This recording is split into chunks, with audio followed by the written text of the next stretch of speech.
আসছি আবহাওয়ার খবরে। বঙ্গোপসাগরে নতুন নিম্নচাপের পূর্বাভাস আবহাওয়া দপ্তরের।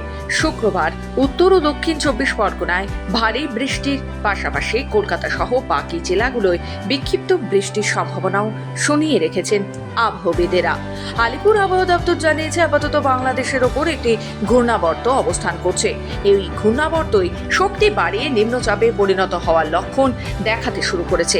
শুক্রবার 24 পরগনাতে ভারী বৃষ্টির হলুদ সতর্কতা জারি করা হয়েছে। শনি ও রবিতে কলকাতাতেও ভারী বৃষ্টির আশঙ্কা খুব বেশি, অর্থাৎ পুজোর আগে শেষ দুটো ছুটির দিনেও বাধা হয়ে দাঁড়াবে বৃষ্টি, এমন আশঙ্কা পুরো মাত্রায়। শুক্রবার থেকে উত্তর ও দক্ষিণ 24 পরগনার পাশাপাশি পূর্ব পশ্চিম মেদিনীপুর, বীরভূম, মুর্শিদাবাদ ও নদিয়াতেও ভারী বৃষ্টির হলুদ সতর্কতা জারি করা হয়েছে। শনিবার পর্যন্ত বৃষ্টির পূর্বাভাস রয়েছে উত্তরবঙ্গের সব জেলাতেও। বিশেষত ওপরের 5 জেলাতেই মাঝারি বৃষ্টির পূর্বাভাস।